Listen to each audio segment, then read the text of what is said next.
ගමේ මීයා සහ නගරේ මීයා. අදත් අපි ලස්සන කතන්දරයක් අහමු දුවේ පුතේ. ඔන්න එක ගමක කැලෑබද පැත්තක මීයෙක් ජීවත් වුණා.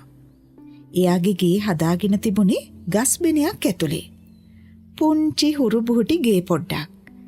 ඒත් ඒ පුංචි ලස්සන ගේ ඇතුලේ පුදුමාකාර නිදහසක් මේ මීයට තිබුණා.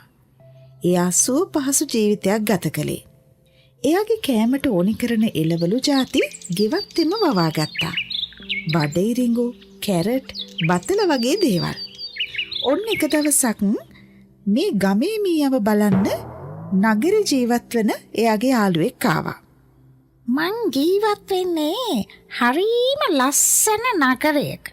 කිසිම දෙයකින් අඩුවක් නෑ.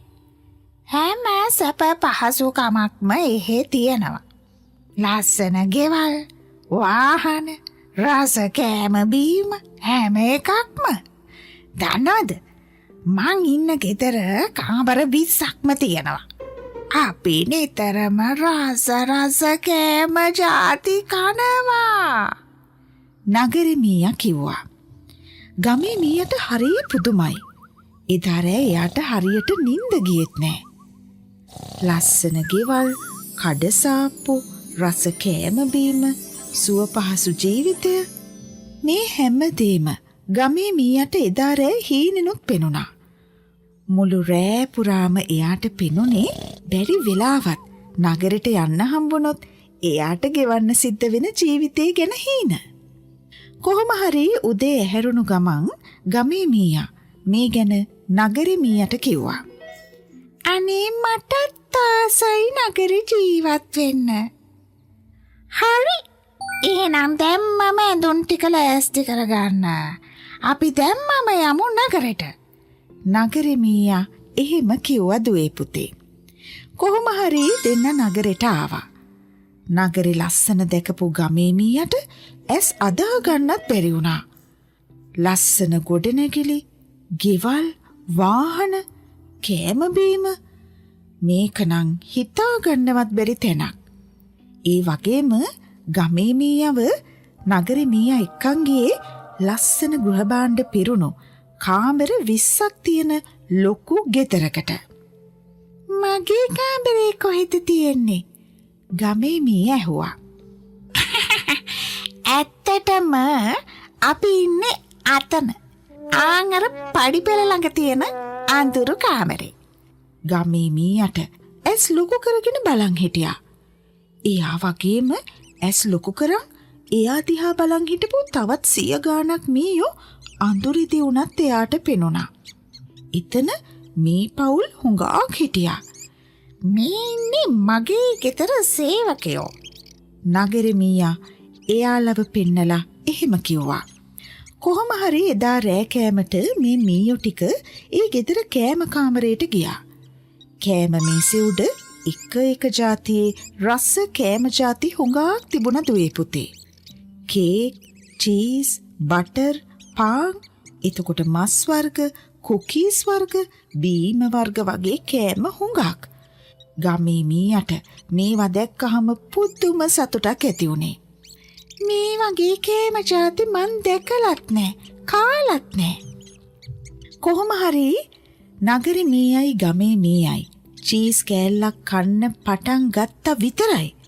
කොහේදෝ ඉඳලා ආපු තඩි පූසෙක් එක පාරටම මේසෙ උඩට පැන්නා. හේ ගමන මේ මීයෝ දෙන්න පණ එපා කියලා දිව්වා. පූසත් මේ දෙන්නගේ පස්සෙම එලෙව්වා. බොහෝම අමාරුවෙන් බිත්තිය ඇතුලේ තිබුණු ගුලකට රිංගලා තමයි යාළුවෝ දෙන්න පණ බේරගත්තේ. ඊට පස්සේ අර පූස් තඩිය එතනින් යනකම් දෙන්න සද්දයක් නැතුව හිටියා. ආයෙත් ටික වෙලාවකින් මීයෝ දෙන්න කෑම කාමරයට ගියා. ඒත් එක පිඟානකවත් කෑම ඉතුරු වෙලා තිබුණේ නෑ. නගරේ මිනිස්සු ඒ කෑම ඔක්කොම කාලා. ගමේ මීයට තේරුණා සිද්ධ වෙලා තියෙන්නේ මොකද්ද කියලා. එයා ඉක්මනින්ම ඇඳුම් බෑග් එකක් තරන් ආපහු ගමට යන්න පිටත් වුණා. ඔයා කොහෙද යන්නේ? නගරේ මීයා ඇහුවා. මං යනවා මගේ ගමට. මීට වඩා සැනසීමෙන් සතුටින් මට මගේ ගෙදර ජීවත් වෙන්න පුළුවන්. ගමේ මීයා එහෙම කියලා ආපහු ගමට ගියා. දැක්ක නේද දුවේ පුතේ? ඔයාගේ ගෙදර ඇතුලේ කොයි තරම් සතුටින් ඉන්න පුළුවන්ද කියලා. ඒත් අපි හිතන්නේ අපේ ගෙදර නැති සතුට අනිත් අයගේ ගෙවල් ඇතුලේ තියෙනවා කියලා. එතකොට ඉතින් අපිට අපේ ගෙදර අමතක වෙනවා. ඒත් අර ගමේ මීයට වුණා වගේ එයා ළඟ තියෙන සතුට නිදහස අමතක කරලා වෙන සතුටක් වෙන නිදහසක් හොයාගෙන ගියාට ඇත්තටම එතන තිබුණේ සතුටක්වත් නිදහසක්වත් නෙවෙයි කියලා එයාට තේරුණා. ඒ වගේම නගර මීයා එයාට කියලා තියෙන්නේ ලොකු බොරුවක් මවාපෑමක් නේද කියලත් ගමේ මීයට තේරුණා. හුඟක් අය එහෙම තමයි දුවේ පුතේ. තමන් ළඟ නැති දේවල් පවා තමන් ළඟ තියනවා වගේ පෙන්නනවා. හැබැයි අපි ළඟ තියෙන පුංචිම දේවල් ටික අපි බොහෝම ආදරෙන් පරිස්සම් කරගත්තොත් අනිත් හැම වටින දෙයකටම වඩා අපිට අපේ දේවල් වටිනවා. ඒ නිසා පුංචි ඔයාලත් ඔයාලගේ ගේ ඇතුලේ තියෙන සතුට පරිස්සම් කරගන්න ඕනේ. මේ වගේ තව ලස්සන කතාවකින් ආපහු මුණ ගැහෙමු. එතකන් channel එක subscribe කරලා තියාගන්න.